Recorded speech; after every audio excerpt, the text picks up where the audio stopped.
Everyone, welcome to week 3. We're now halfway to the first exam, so hopefully you haven't had too many problems keeping up with the material. I will say this week kind of starts the more technical information of our class, but otherwise I think the weeks we've started to get kind of into a routine, so hopefully that will help you continue on in the weeks.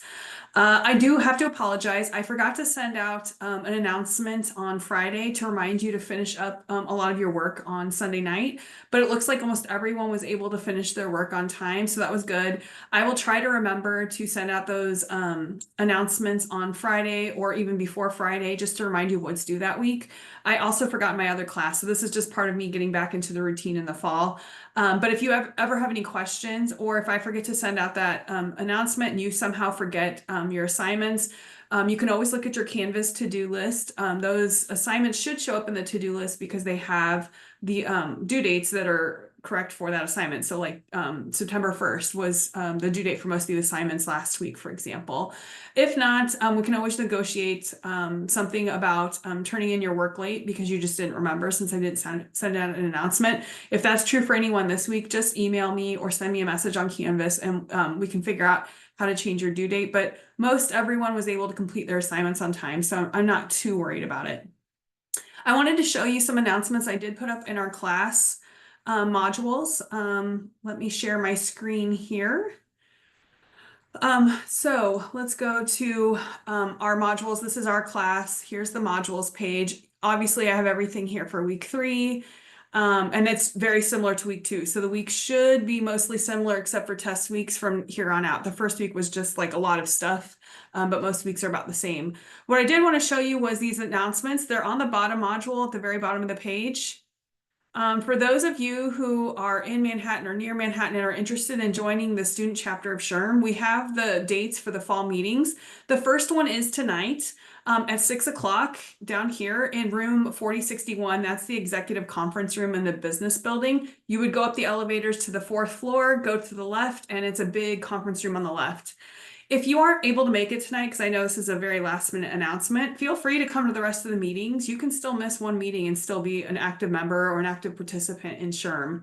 And I think they have a lot of interesting topics planned for this year. A lot of you actually in this class are the officers for SHRM. So it's a really good organization to join. It's a good way to network with other HR professionals to learn more about the topics we learn about in class, to learn more about the certification exam, and also to learn more about some of the businesses. I even mentioned to a few of you, SHRM, about 2 years ago, I think, it might have been 3, but I think it was 2.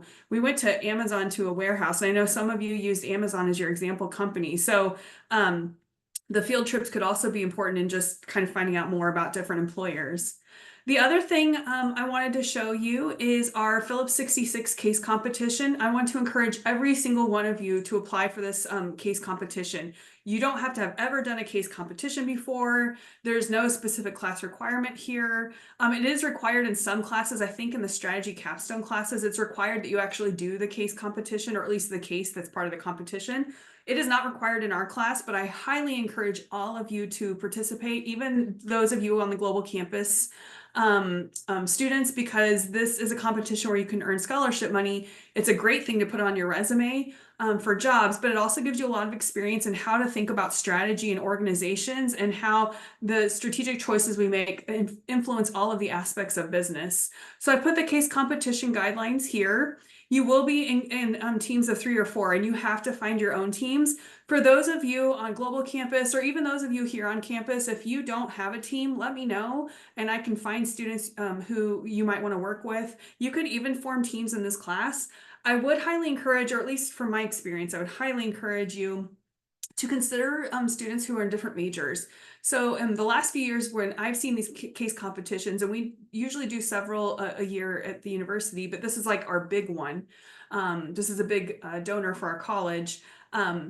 The student groups that win the most are the ones that have the most diversity within the majors of the students there. So we call this functional diversity in HR, and this means that the background or the that they have, their actual professional background is different. So often we'll have an accounting major, a finance major, an HR major, maybe a management major, a marketing major. You don't need all of those different kinds of students or majors, but it does help because then they each come in with different experiences, but also they focus on different aspects of the case, which can help you kind of hone in on the argument that you're making for the decisions that you make in this case competition. The important thing to remember here in red is the registration deadline is next week on September 13th. I think that's Friday. The only way, the way that you can register very easily is just email me and let me know that you want to register and tell me who your team is. What happens then is if you are registered, you'll get into a Canvas course that has the information for the case competition. And then on September 23rd, so 10 days after that registration due date, they'll release the case at 8 a.m. and you and your group can start working on the case. And the reason I want to encourage even global students to do this case competition is that in the past, this case competition has been in person on campus. But this year we're doing videos, and they did this last year and it worked really well. They're having groups make videos. So you can do something like I'm doing right now, get on Zoom, make your video for the case competition, submit that. And there's usually 2 rounds in the competition. This explains exactly how this works and everything. You'll have like a written report, and then you may do a Zoom video as part of the next round after the written report. So it's something that's doable for even those of you who are online, who may not be on Canvas or on campus, but would like to compete in this competition. And again, if you need help finding team members, please let me know and I can help you find team members on campus or online, especially if there's a few of you online who just don't know that you're all interested in working on this together. So do consider this. It's a great way to earn scholarship money. You can see what happens here. We have $500 scholarships for the first place winner, but even a little bit of this money can be helpful in paying for your textbooks, paying for your tuition, especially next semester, paying for other things that you might need for your educational expenses. So please do consider this case competition. If you have any questions about these announcements, I am a SHRM faculty advisor, so I can answer questions about SHRM. Or if you have questions about the case competition, it's run by my department, so I can ask the people in my department who are running the competition questions. If you have any, please let me know. And again, if you want to register for the competition or need to find teammates, let me know that as well. Just send me a message or email me and I can hook you up. All right, have a good week 3, and let me know if you have any questions as you're working through the work for this week as well. See you later.